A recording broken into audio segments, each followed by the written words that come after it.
let's begin. So thank you everybody for either joining us live or rewatching our replay. My name is Lucie and I am a board certified business coach helping companies and people grow to the next level. And it's my honor to welcome here Ralph Sanchez. Thank you, Ralph, so much for accepting my invitation to share your tips and wisdom around how to optimize and boost our immune system. So Ralph has been looking into how to optimize brain health and immunity for over 25 years. He has over 25 years of clinical experience, and also he is a best-selling author of The Diabetic Brain in Alzheimer Disease. And his new book is coming this year. It's going to be published soon, and it's about improved mind diet. So thank you again, Ralph. I'm giving the word to you now. Welcome and well, thank you, Lucie. It's so much fun to be on here with you. I can't wait to get started. And perhaps we should just get the ball rolling here because we have so much information to cover. Yes. And people can always watch the replay if they didn't catch all of it and they want to see it from the very get-go. So I'm going to share my screen if we're good to go. Do I have your okay to start? Yes, let's do it. Let's start. Okay, so just want to make sure that I got the right one here. Hold on.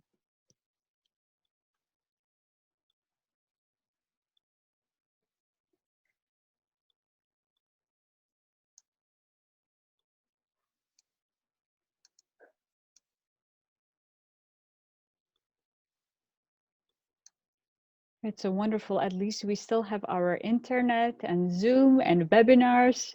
So even though in quarantine, we can still reach to people and people can communicate with us. Yeah, well, of course, this is a big deal now. So hopefully you can see my screen now. Okay, so I'm going to get started here.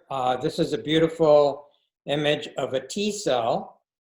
And the T cell is an important part of our immune system. It's part of what's called the acquired immune system. And T cells actually play a big role in fighting pathogens like viruses. So as you see, what we're going to be focusing on is actually how to boost our immunity. And it's going to be focused on nutrition and diet. And when I make the differentiation there is that nutrition can include the supplements. And sometimes supplements are a critical component of boosting your immune system, particularly when your immunity may be lower. And of course, lifestyle is huge in that whole issue as well, too, as most people understand by now. So we'll get going, and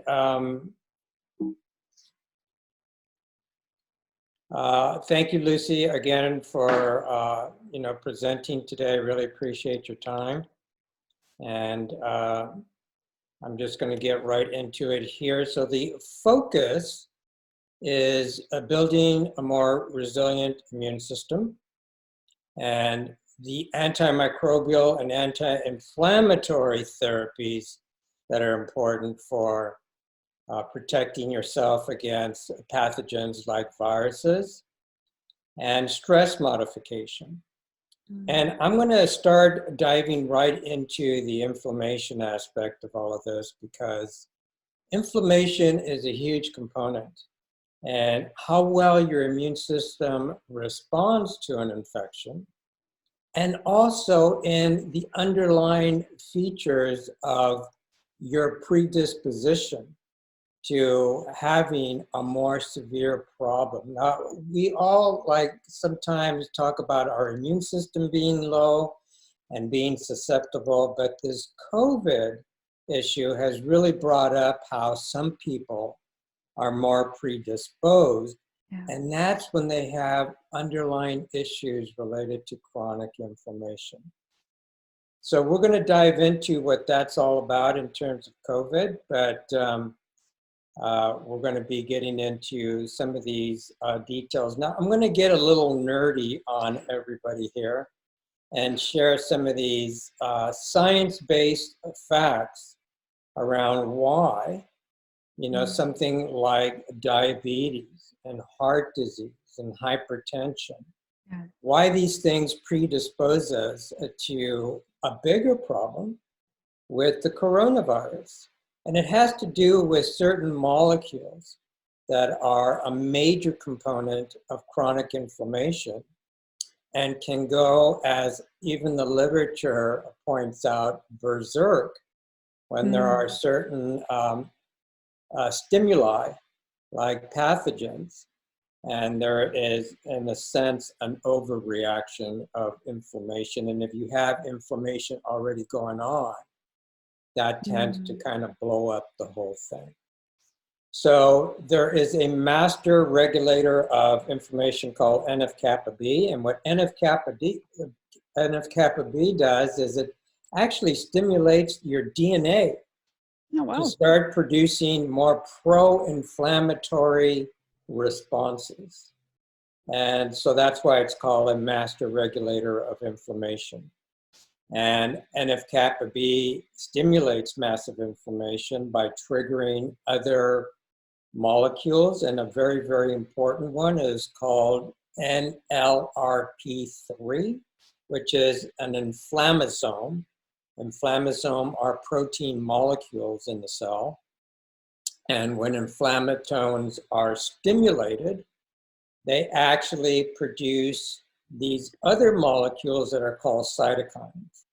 And so when you start looking at the pathways of inflammation regarding numerous issues, whether it's the coronavirus or diabetes or heart disease or Alzheimer's disease, and when I first started looking at this research, when the coronavirus issue popped up, I was just somewhat amazed at the overlapping features between the issues related to COVID-19 and Alzheimer's disease and the susceptibility to all of it.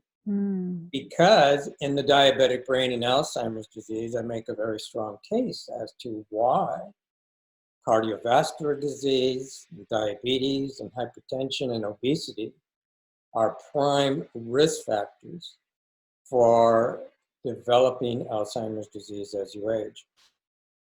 So this is a fantastic opportunity for everybody that's kind of on a lockdown basis at home to start changing their patterns, perhaps, to not only protect themselves a little bit more against this virus that's circulating around, but also to start strengthening not only their immune system, but their health in general, so that they can avoid problems later on in life when they get older.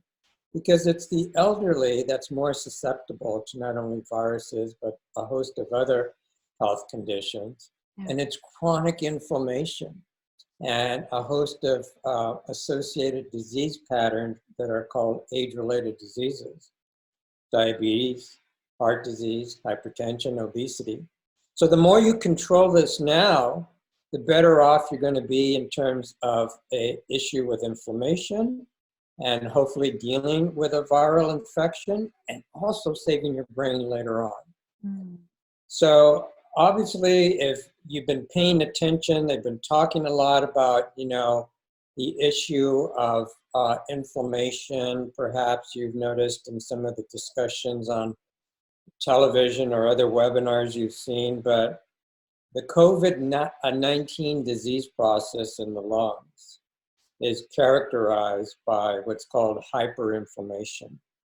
And that's what leads to the acute lung injury and the acute respiratory distress syndrome, ARDS, which is again part of the whole COVID-19 disease process. So that's why a group of people have more severe COVID-19 disease issues, because with this chronic inflammation and the inflammasomes stimulating cytokines, what can develop is something called a cytokine storm syndrome. And this is where a lot of evidence is now starting to accumulate in the research, because they're seeing that this is part of the phenomenon on why some people have to be not only hospitalized, but be put on ventilators. because of the acute issues that happen in the respiratory system. So they're now saying that all patients with severe COVID-19 should actually be screened for hyperinflammation. And that's a very important point in terms of emphasizing the inflammation linked to all of this. So again, these are the issues related to inflammasome signaling, which is a component not only to the COVID-19 problem, but also in cardiovascular disease, type 2 diabetes, obesity, Alzheimer's, other respiratory diseases like asthma and bronchitis. And that's why those people are more susceptible and usually have bigger reactions, and of course, autoimmune disorders, which are characterized by excessive inflammation.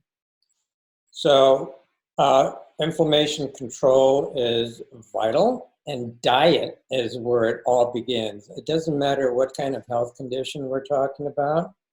Diet is where it all begins, focusing on healthy protein, on very special phytochemicals that we're going to be talking about that are derived from particularly vegetables and fruits, and of course, healthy fats. So we all know that a healthy diet is where it all begins, but it's actually crucial to be paying attention to this as we age, because if we don't, we start skewing into issues like insulin resistance and diabetes and heart disease. And a lot of people have lots of these issues on a low-grade basis, and they never get diagnosed. You know, if they're not working with a progressive physician that's really focused on prevention, they have chronic inflammation and all these disease processes brewing. So it's really, really important to focus on your diet and lifestyle, which we'll talk about briefly later on.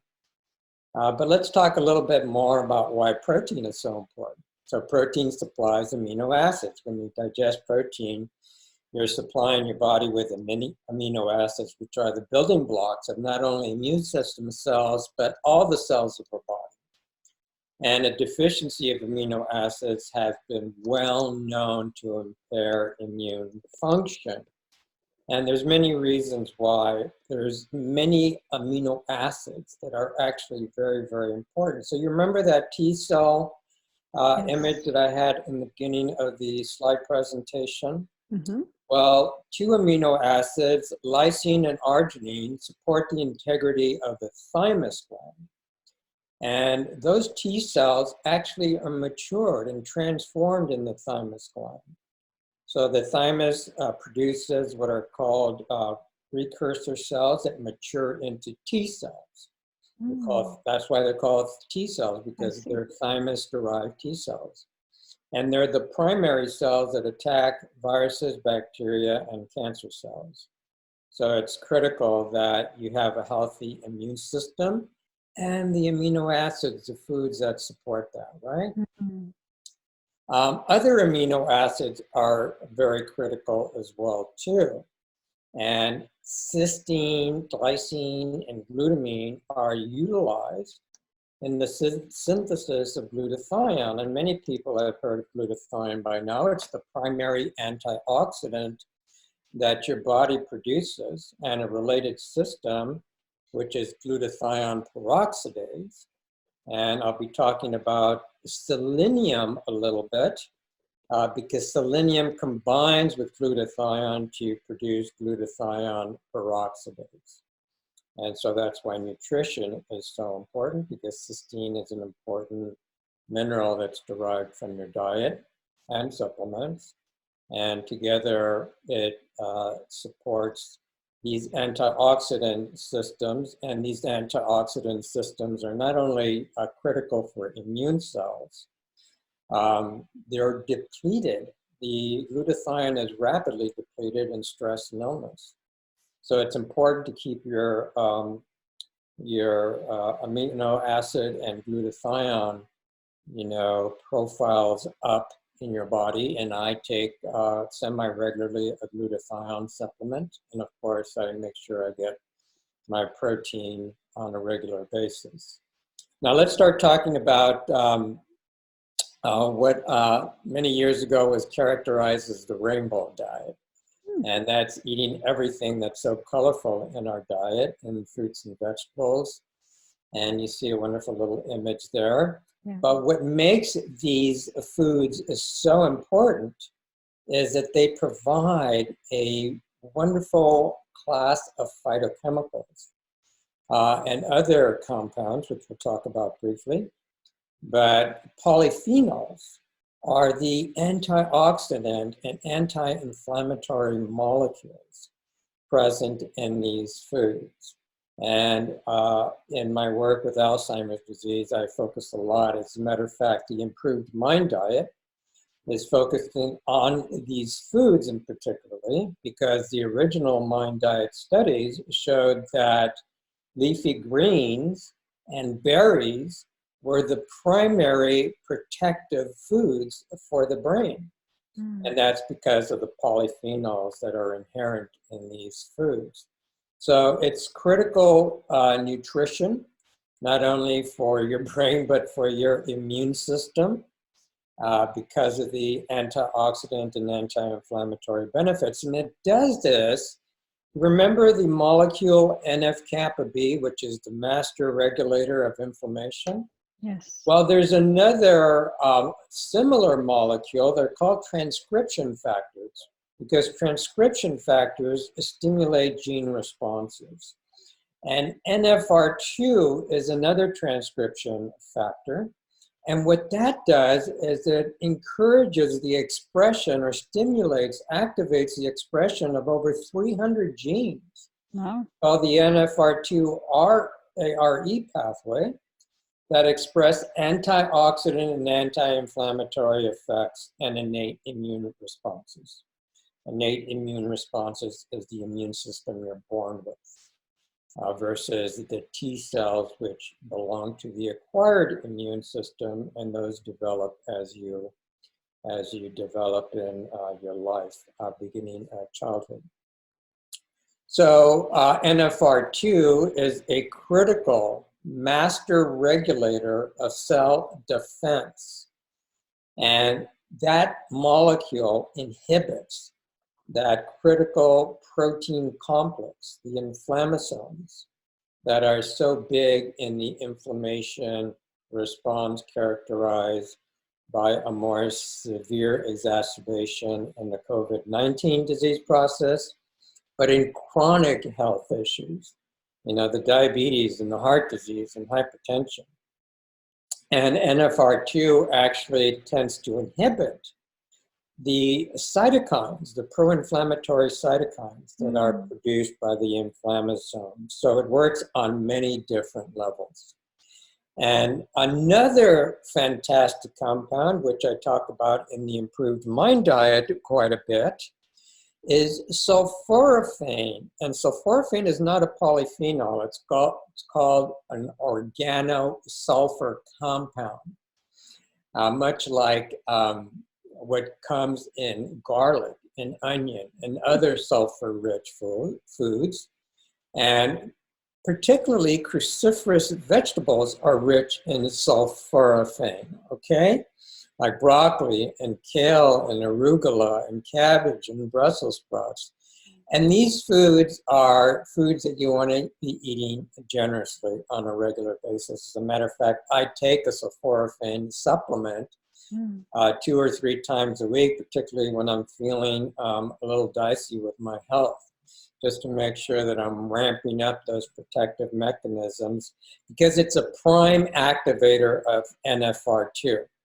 And while it's not a polyphenol, what distinguishes it from polyphenols, because some polyphenols are not absorbed very well.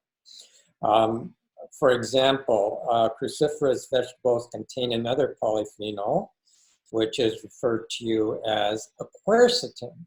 And quercetin is a fantastic flavonoid. Flavonoid is a subclass of polyphenols. And quercetin is actually very useful for your health in general, your brain, but it also comes in cruciferous vegetables, and it's not very well absorbed. You know, it's difficult to get enough quercetin from your diet when you're dealing with health issues. It's a great antihistamine, used a lot in the allergy season like now. I don't know what I would do without quercetin, frankly. It keeps me from having bigger problems with allergies during this time of year. But as opposed to these other polyphenols, sulforaphane is really well absorbed. Okay, and as you can see there, it restores a cellular glutathione and other nutrients, and it's a critical component for immune function during aging. And one little tip around sulforaphane is that there's an enzyme called myrosinase that's activated during the process of chopping and chewing. So the only real way to get significant amounts of sulforaphane, because it's destroyed, the enzyme is destroyed in cooking. If you're going to be cooking with it, steaming is better, doesn't destroy as much of it. And what I do with my broccoli is I chop it up, which releases that sulforaphane through that enzymatic reaction. And then I cook it lightly, depending upon how observant I am about keeping track of that. And that way I know I'm getting a little bit more sulforaphane during the whole process of preparing that food.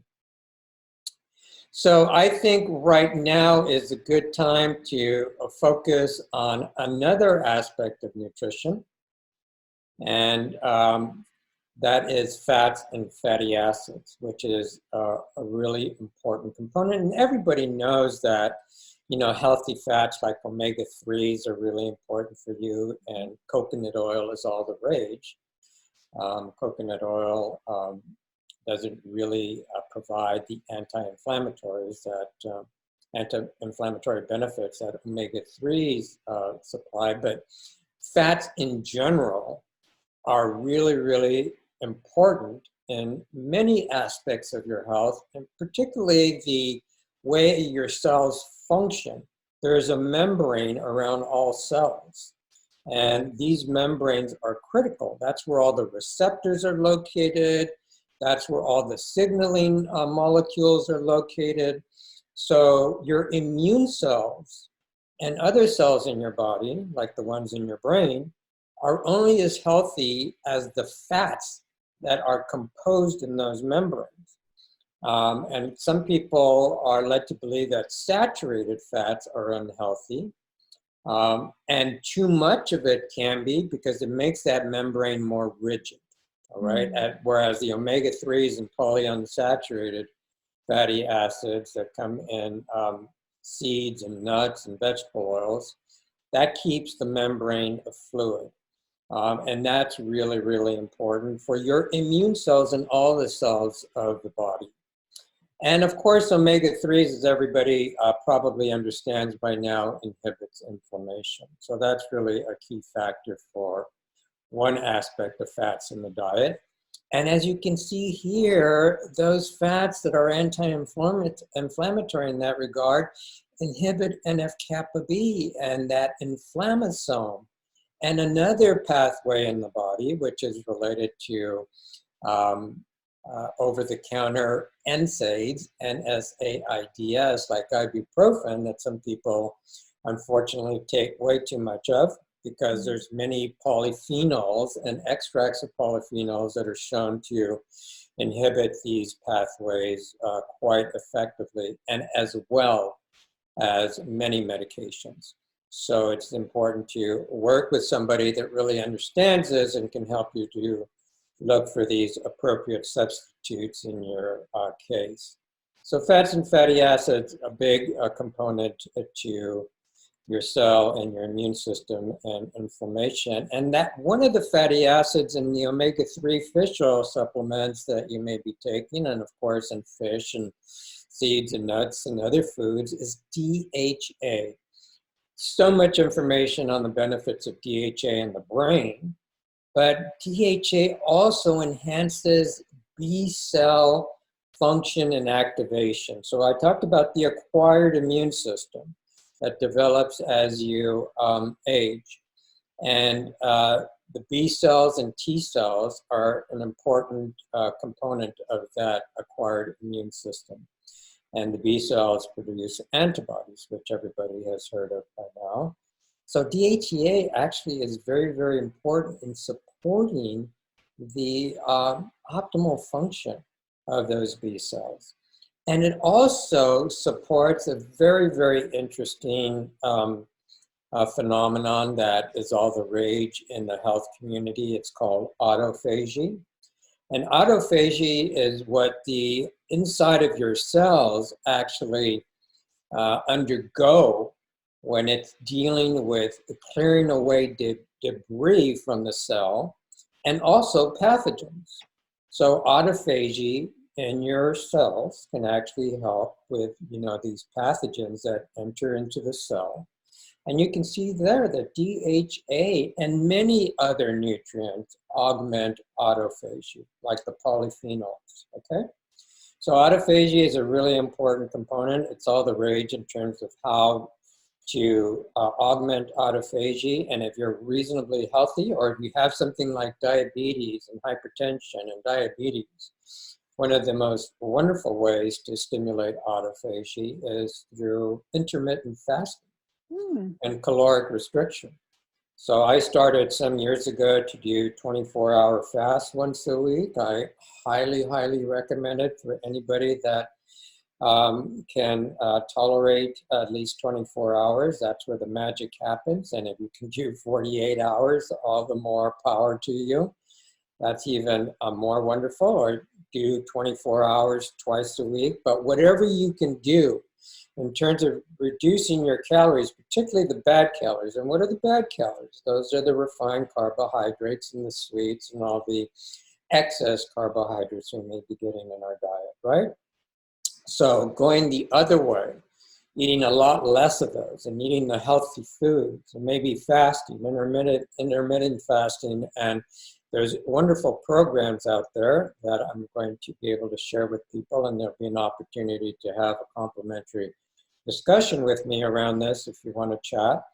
But there are programs out there that make this whole process of autophagy a little easier. In other words, if you go very low calorie and use a whole kit, there's a well-known kit out there that people can use for 5 days to actually stimulate autophagy because it's based on caloric restriction, okay? Mm-hmm. So let's get into another aspect of nutrition, which is supplements. Now, I'm a big supplement guy. If anybody here that knows me, they know that. So I'm going to go to another screen share, and hopefully I can pull up this document. There it is. There it is. So this is a document that I'm going to be providing for everybody. It's in my immune system support and anti-microbial protocol.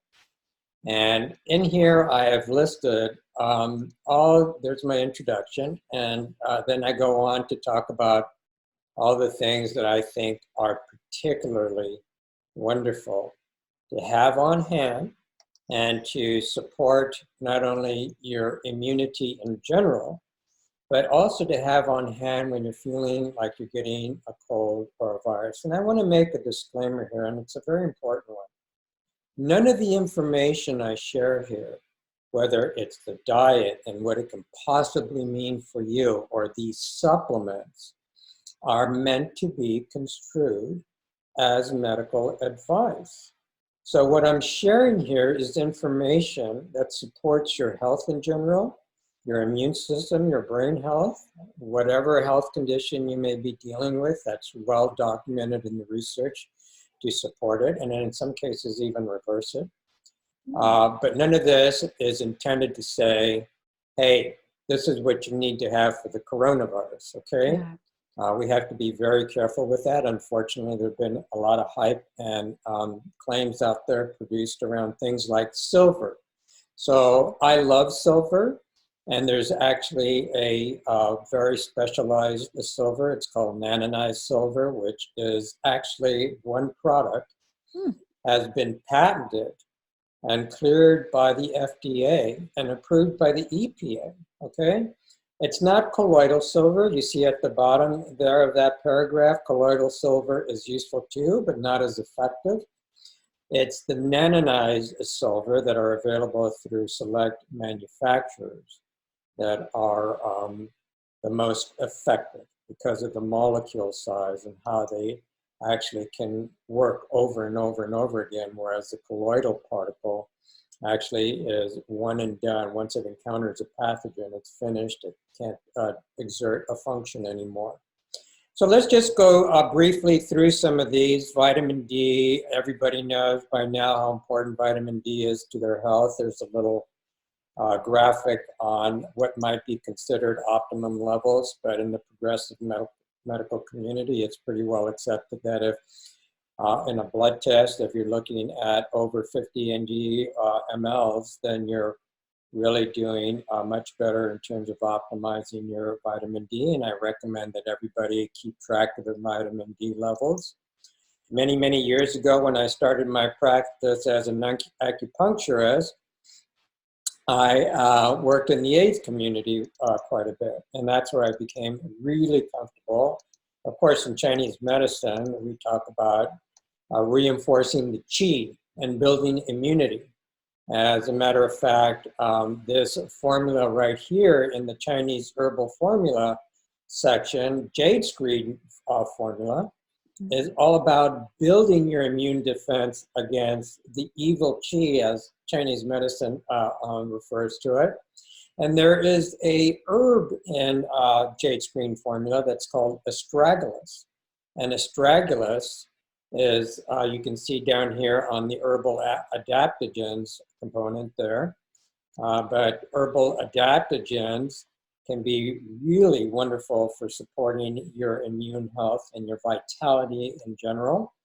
And then, of course, there's the ones that are considered to be more antimicrobial, like elderberry and olive leaf, which are wonderful as well, too. But astragalus has surfaced in the research as a wonderful reinforcement to lung health. And they're now suggesting that people that have chronic respiratory diseases actually support themselves with some of these herbal derivatives of astragalus. And so people may want to be looking into all of this in terms of how they can support their immune system or their health in general. There's one particular antimicrobial that I am a huge fan of, and that's berberine.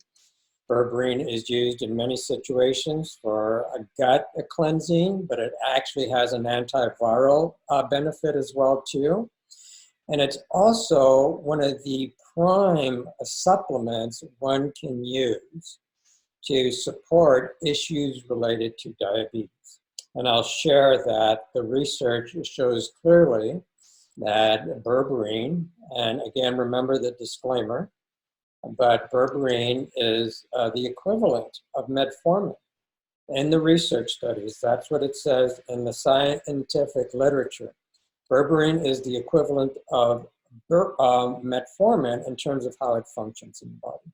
So for some people, they may want to talk to their physician in terms of how all of that may work. And I'm just going to go over these others very quickly because we want to get on and get to the rest of the presentation. But you can see here mushroom, garlic. Garlic, again, is an organic source of organosulfur compounds like sulforaphane. So well known for its antibacterial and antiviral benefits. There's quercetin, glutathione, selenium, which I mentioned. Wonderful way to get selenium on a regular basis if you're not supplementing or it's not in your multiple is eat some Brazil nuts. Get 4 or 5 Brazil nuts on a regular basis. Nice. Of course, we covered the amino acids, vitamin C. There's a link there to what's called a vitamin C flush, which is a wonderful way of saturating your tissues with vitamin C and making sure you have a healthy immune response with vitamin C when you need that, especially. Vitamin A is a critical nutrient for respiratory immune health. Everybody by now probably understands that zinc is really, really important. A lot of people don't understand that vitamin B, even all the vitamin Bs that you're familiar with in terms of all the other benefits, is also important for boosting your immune function, and so is vitamin E. And there's two types of vitamin E. I want to point out that for people, there's tocopherols and tocotrienols, and tocotrienols are an amazing vitamin E family. So talk to your practitioner about that. Look at hormones. DHEA is really, really important for increasing the level of many immune cells like the T and B cells. And there's another related family called natural killer cells. Natural killer cells are also pathogen destroying cells and focus on, like the T cells, against issues related to cancer. But looking at DHEA and cortisol ratios are very, very important. As you can see here, the cortisol ratio is, DHEA cortisol ratio is an important indicator of immune health, because cortisol, too much cortisol, especially as you age, is immunosuppressive, all right? So you need enough DHEA. It's an anti-cortisol hormone, and so you need them in balance. All right, so looking at DHEA as you age is critical. Everybody knows about melatonin and how important that can be in getting some sleep, because it really helps a lot of people.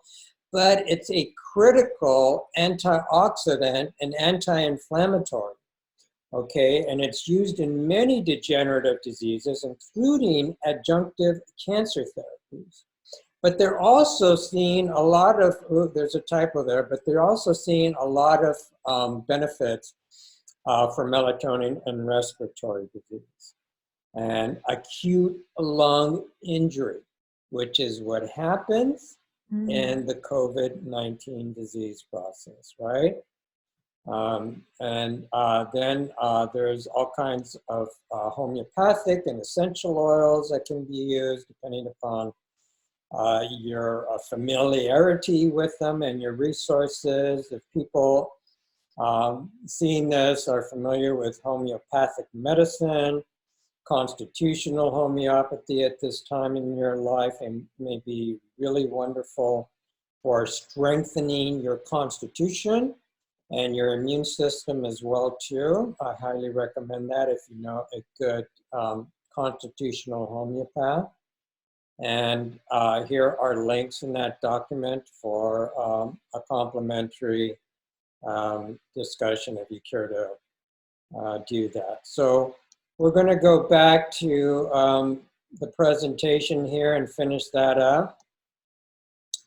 And that's it for the supplements. And as I said, people can book a complimentary discussion if they want to get a more personalized protocol on what may be more beneficial for them. But let's see. Oh, here we go. I'm sorry. Of course, lifestyle is really, really important. And the supplements that I covered, you know, support a lot of these aspects in terms of chronic stress. And that's where the adaptogens like rhodiola and astragalus and Siberian ginseng and others can be very useful, because they regulate that whole cortisol stress syndrome that sometimes really needs some support through stress reduction techniques like meditation. And we can't speak enough about, you know, taking the opportunity to do some meditation or learn meditation. It's not only going to help with chronic stress, it's going to help with chronic problems related to sleep loss and sleep disturbances. And of course, as I mentioned earlier, too much sugar is an immune buster too. So the 3 S's, stress, sleep, and sugar. You got to make sure you pay attention to those guys to to support your health in general, the risk for all kinds of diseases and degenerative issues related to aging. And of course, right now is an important time to be focusing on all of this. So a nice quote by Deepak Chopra. I know he has a lot of fans out there, but your immune cells are like a circulating nervous system.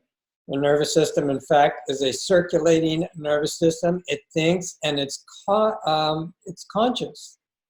So a little typo there, I should say your immune system is in fact a circulating nervous system. But anyways, just to point out that our immune system is a very dynamic system. It's conscious. It's constantly in surveillance mode, looking out for us in terms of our immune responses and taking care of pathogens. And so support it well through nutrition that we went over, and supplements if you're prone to taking them. And we have some gifts for you. That PDF that I went through in terms of the supplements is available at the Alzheimer'sSolution.com, and I'm going to show you in a minute how to get that, just to make sure that you understand. And then I have a very special gift, which is a 30-day diet and meditation course that you can access for free, and will help you if you need that extra support in terms of you know, what might be better choices for you in terms of nutrition and menu planning. And also, of course, if you're not used to meditation, there's a wonderful course which I'll show you an example of that can actually walk you through getting started. It's produced by a best-selling author. And Lucie, do you have something to share with people as well too? Yes, do you have, yes. So if you've enjoyed our conversation, and we are still going to have a little discussion, we had some questions. Please sign up for other events or check out other events that I'm hosting with expert speakers, just like Ralph today was so generous with his time and his expertise. Thank you. So it's going to be on my website, lucietesarova.com/events, and there's be updated events of further speakers. More is coming in May. And also, if you feel you have a challenge in your business and you would like to take it to the next level, or you're a startup and unsure about what is the best step to take, feel free to schedule with me a complimentary discovery call, and you will reach me at www.talkwithlucie.com. And that's great for me. Thank you. By any chance, did you put those links in the chat? No, actually. So what I'm going to do, I apologize. No problem. I'm going to see if I can share my my website and whatnot so that I can show people how to access stuff. That would be perfect. Yeah. Thank you. Okay, so bear with me a second. When you go to the Alzheimer's Solution, that's my website, the Alzheimer'sSolution.com. If you wait just a few seconds, you're going to see this pop-up. Oh, wonderful. And if you opt in by yes, get my free premium membership, and you'll see right there, right here, that I'm promising that immune support, supplement, and nutrition protocol. And as soon as you sign up for the membership, you're sent to a page where you can download the document, okay? And then, if you can put in that link in the chat, Lucie, this is where the link takes you in terms of accessing my Healthy Living COVID-19 diet and mindfulness meditation program, all right? And as you scroll down that page, once you get to it, there's a place here where you can enroll. It just requires your name and email and a little information, and you have access to that right away. And you can preview the plan by just clicking on that right there. and you are taken to a place. Hopefully it'll show up there. There it is. Oh, yeah. And you can look at some of the things. I'll show you day 3, which is actually one of the days that you begin. And it's got the usual recommendations, reminders. There are the menus that we have in the plan. A lot of those I edit myself. There is the 21 days. These are videos by Jennifer Grace, again, a best-selling author, a Hay House best-selling author, and then there's other tips that we produce along the way as well too. So it's a really cool thing for people that want to have a little support and maybe are not used to getting that kind of encouragement or reminders. They can access that plan through the links. Hopefully that's in the chat by now, but Yes, if not, people can see this right here. Give me a moment. Let me just enter it right there.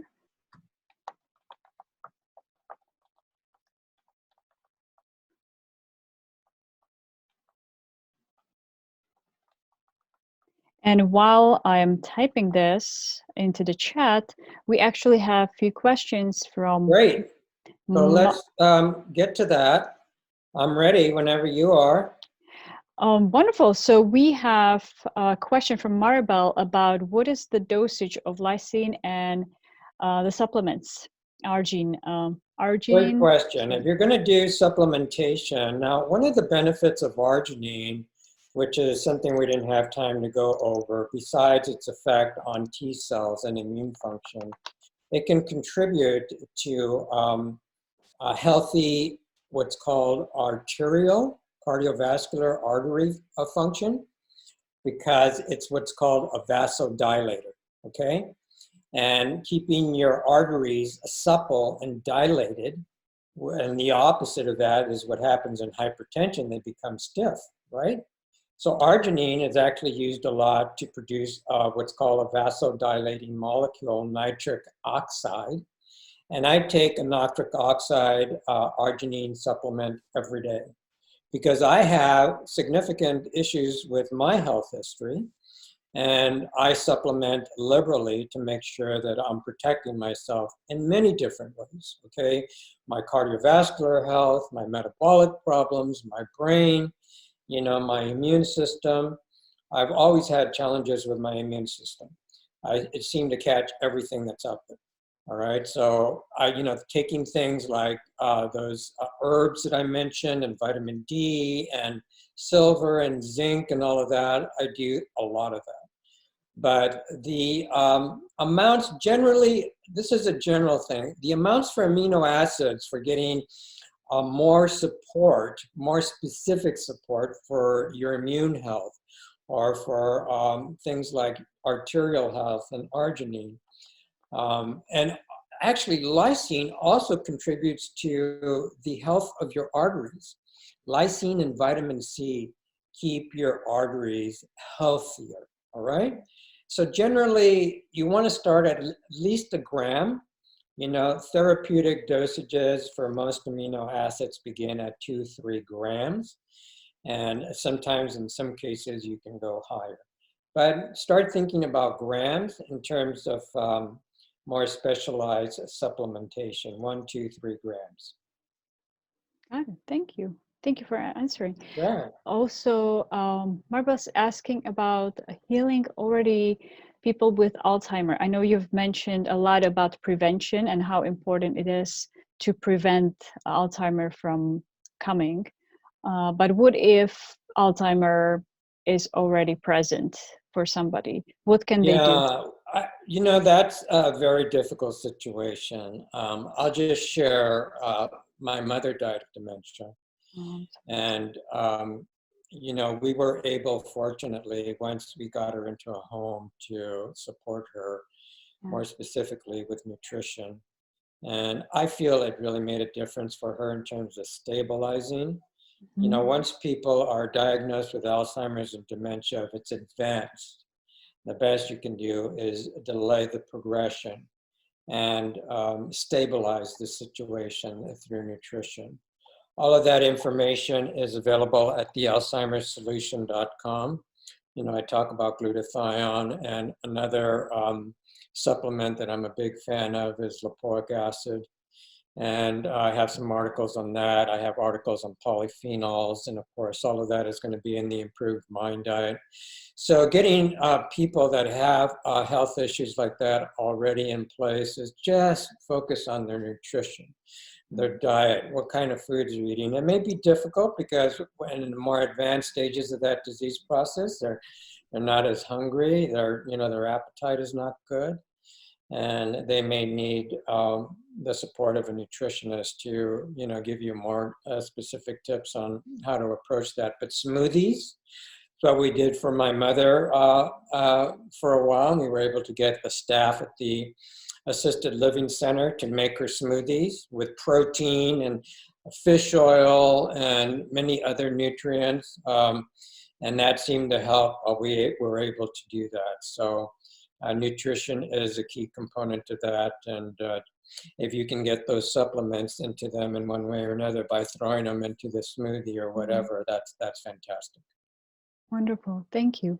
I actually have a question. Mm-hmm. 2 questions. Number 1, you've mentioned about the importance of healthy fats. What is your opinion or take on the keto diet?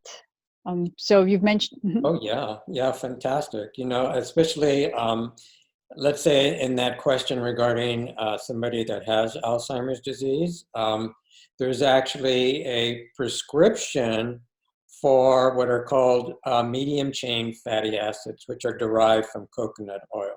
Mm-hmm. And there's a specific profile of those fatty acids. It's called C8. And C8 is in a medical prescription called Axona, AXONA. You want to put that into the smoothie, because that, especially if you control the diet and you go low carbohydrate, you can start shifting the body into burning ketones, which is fantastic for the brain. And there's a lot of studies on that. So coconut oil and medium chain fatty acid derivatives of coconut oil, which are in lots of supplements. There's also products of ketones that can be really, really important. In my book, The Diabetic Brain and Alzheimer's Disease, I have 3 case studies about the supplementation in those case studies. And these are people that already were diagnosed with what's called either mild cognitive impairment or early Alzheimer's disease, and very aggressive interventions with nutrition, caloric restriction, ketogenesis, actually reversed those conditions. Okay, so I'm only repeating what's out there in the literature. I'm not saying that you can do this, but it's possible if you pay attention and you work with a qualified practitioner. All right, so ketogenesis is fantastic for an aging person, particularly if they have diabetes and heart disease, because it starts to override the problem of insulin resistance. And insulin resistance is a key focus of what underlies those disease processes and Alzheimer's disease, and what I talk about extensively in The Diabetic Brain and Alzheimer's Disease. Wonderful, thank you, thank you. And what I'm hearing, how important the diet is not only for our immunity, but also for our long-term quality of our life and for the brain health. Yeah, of course, yes. Yeah. Now, as we age, if we're not taking care of ourselves, it may not be a good aging process. And I used to do a lot of volunteer work. Like I said, I worked in the AIDS community, but I used to work in hospice-like situations and went into a lot of assisted living centers. And so my mom fortunately had saved her money. We had a really good place for her, so it was a pleasant environment. But if you haven't prepared and you don't have a lot of money as you age and you develop these problems, the care and the environment that you're put into, it's not a happy place. It's not a good situation, unfortunately. So in a way, this COVID-19 situation and crisis, it's a wake-up call. It is, it's a wake-up call for people that are really interested in nutrition and health and promoting all of that, this is a wake-up call, because now you're stuck at home, maybe, and not in all cases, but this is your opportunity to really make some changes. The literature is very, very clear, and what I talk about in the book all the time and in a lot of articles and my newsletters is midlife. So when you start hitting 45, 50, 55, that's a critical window. You can start to take control of your health then to really, you know, prevent, hopefully, or reduce your risk vastly for issues related to dementia and Alzheimer's disease as you age. If you wait till your 60s and 70s, it's a lot harder. Genetics plays a huge role in the timing of all of that, but it all boils down to the sooner the better. Thank you. Thank you. I just see that we have another question from Anastasia. Thank you for posting the question. And she's Hi, Anastasia. Hi. And she is asking, what is the optimum daily dosage of zinc? Well, most people are actually deficient in zinc and magnesium. So it's good to optimize both if possible through separate supplements, and make sure you're multiple. I have one vitamin A formula that I love because it's rich in B vitamins and zinc and all of that. But I would say most people need to be taking at least 25 milligrams of zinc daily.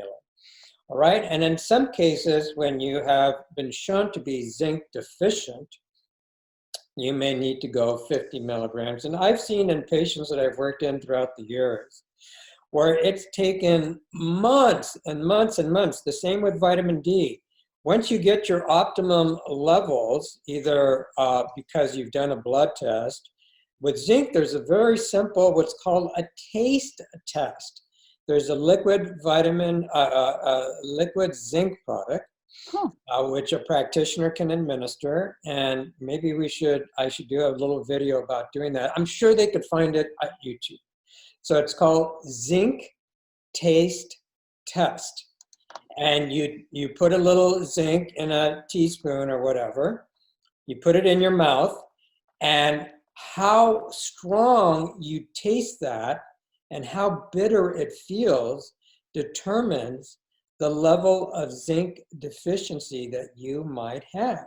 Wow. I can also see that through a blood test. Yes. So there are enzymes in a blood test that are sometimes used all the time in terms of an evaluation, and it's a zinc-dependent enzyme.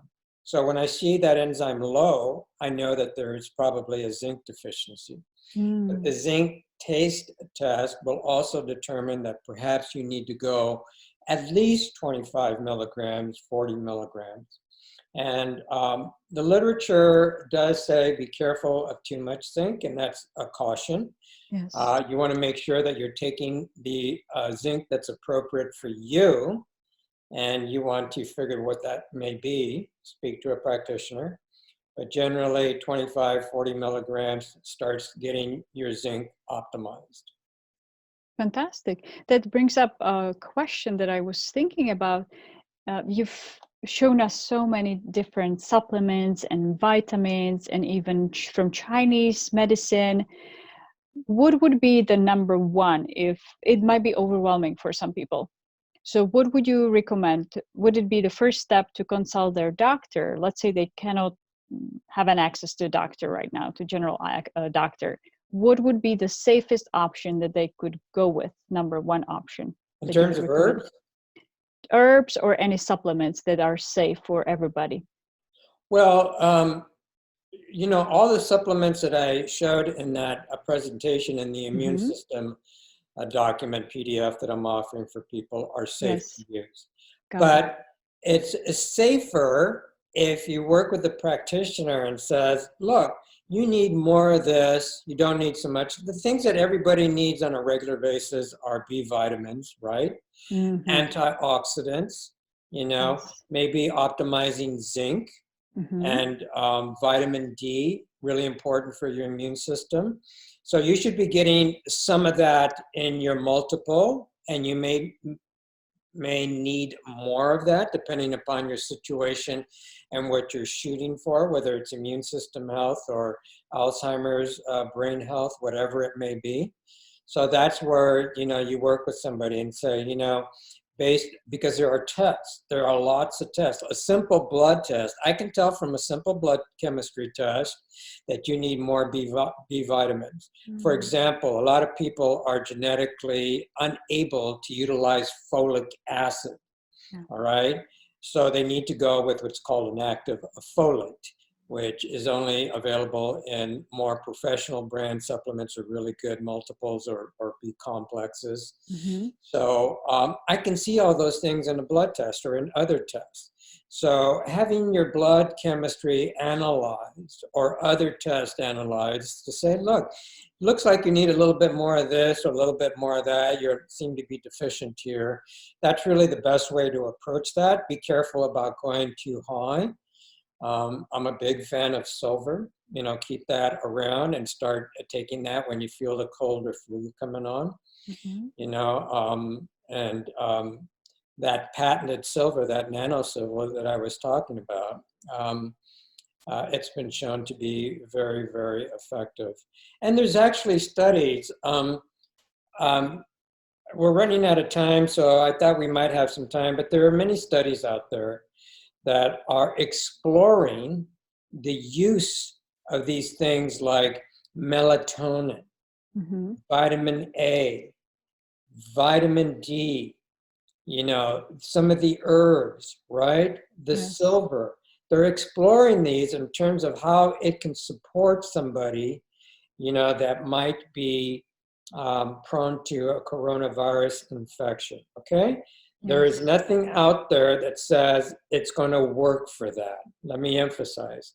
But they're looking at that, and common sense says that you want to support your immune system. That's the focus of this, right? You want to support your immune system. This is what supports your immune system, regardless of what pathogen. So as far as the silver and the herbs, it's been shown to be effective in influenza, hepatitis B, the H1N1 virus, swine flu, okay? So the potential is there, but we don't know yet. We can't make any claims. Yes, because it's still new. Very good, thank you. Maybe you also answered the hormonal level, as you mentioned, the DHEA, if I wrote it correctly, versus cortisol level. So also from blood test, the only way to find out. Well, you can get a good idea of DHEA in the blood. It's called DHEA sulfate. I have used salivary testing for looking at DHEA and cortisol at the same time, because it's very effective for that particular evaluation, if you will. It clearly shows the cortisol to DHEA ratio. And I highly recommend that for people in aging. I used to do a lot of that. And I supplement with DHEA regularly. It's good too, when you go with these hormones, it's good to get a little guidance, you know, and, but say like melatonin, you know, if you want to just support your melatonin on a regular basis, you know, 1, 3, 5 milligrams at bedtime is a good idea. And so, you know, there's those generic recommendations out there all over the place, but hopefully you can get some more specific advice for your needs as well too. Fantastic, thank you. So what I'm seeing, you gave us a wonderful list of all the things that are available to us, and then we can go and make an informed question to our doctor, practitioner. I need to have this test for this. Right, and all those supplements that I have in that document, there are plenty of studies on all of it, okay? Like I said, this is a science-based approach. You know, so all of those supplements are not pulled out of the hat. And I was hoping to show you examples online, but vitamin D, silver, zinc, you know, vitamin C, they're all extensively studied in the literature in terms of health. So they just can pick, let's say, the silver, if they were to walk away with one thing that they can purchase today or implement besides eating more veggies and broccoli. Well, and not cooking I hate to point out one, but you know, the things I always make sure I have around in case I catch a cold or flu is a Chinese herbal formula, silver, make sure I'm Yes. optimizing my vitamin D. I Yes. will throw out one caveat. There are Mhm. some people like Dr. Weil and a few other professionals out there and some of the medical community. They're saying, be careful with vitamin D and elderberry, okay? Mm.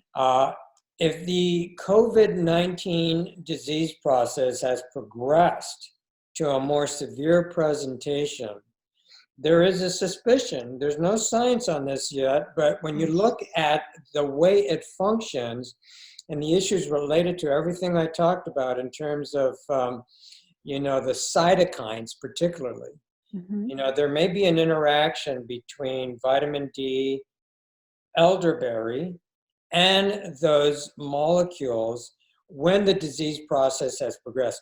Early on, That's it may right. be wonderful, but Yes. some people are cautioning to stop using vitamin D and elderberry. I just want to throw that out there. Yes. Thank you. Yeah. I'm not going to express an opinion on it, Yeah. but that's what some people, experts out there are saying. Be cautious with vitamin D and elderberry if you're starting to get more severe complications associated with COVID-19. Very good. That's is that also I've heard, I'm not sure, there's so much information, so sometimes it's hard to determine what is what about Advil. You saw Advil, I believe that it's not good for corona, that it Well, do actually you remember the part about the fatty acids and yes. COX pathways? Yes, I believe you The problem, mentioned. the problem with NSAIDs is that they're not a selective COX inhibitor. They block all COX pathways. And the COX-2 pathway is the one that we're worried about in terms of inflammation, Yes. right? But there's other COX pathways that are very, very important for you. They're important for your digestive health and your Mm. cardiovascular health, right? So Yes. when you're blocking all the COX pathways, and that's why you see side effects I see. associated with NSAIDs, it's because it's blocking beneficial Everything. pathways, including some other COX pathways Yes. that are important for regenerating new tissue in the Yeah. digestive tract, for example. So that's the problem with those, whereas the fish oil and the polyphenols and the supplements, you know, they don't block all COX pathways aggressively like that, and you're much better off. And Yeah. those extracts, depending upon which one we're talking about, like a curcumin or a green tea, those extracts have actually been shown. Actually, there's an extract of a Chinese herb. The Chinese Mhm. herb is called Scutellaria, Oh, right? Scutellaria is Huangqin in a Chinese medicine. It's very rich in berberine, all right? And that herb is used in a what's called a medical food mm. that has actually been shown to be a very powerful anti-inflammatory supplement. So these guys that are derived from herbs can be very, very powerful in terms of suppressing inflammation. And so blue pleurum and the Chinese name from Chinese transliteration, Huangqin, you Yeah. know, and there, that formula that I have in the document is called minor, I think it's called minor blue pleurum, or that has that in there. Mhm. But anyways, Chinese herbs are wonderful for that. Yes. And then the extracts have been well studied and put into things like those medical foods. Wonderful. Thank you. Wow, there's so much information. Thank you for all the tools. I feel I'm going to rewatch our video. And also for all of you that are watching us either live, thank you so much for showing up. And thank you for asking your questions. I will also put this video on YouTube and in our blog post. So if you like, there will be all the show notes from our show. So if you want to know, okay, about zinc, you will see a link so you can just click to the place in the video. So those of you who already subscribed today, who are shown live, you will get an email with the link to the replay.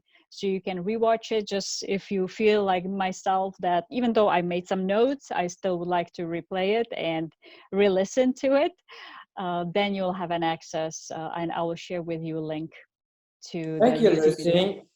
You're Thank so you. organized and amazing around getting all this stuff together. Doing my best, and I'm learning, so thank you. I've learned a lot today. Thank you, and I appreciate everybody that made the time to come on, and hopefully might even still be here. I doubt that many people are still hanging on, but in any case, they can always watch the replay. Yes. Thank you so much, Lucie. Really appreciate our time together. And appreciate you. Thank you, everybody. If you have any questions, you have our links, and they'll be also in the show notes. Thank you so much, everybody, and stay safe and healthy. Bye.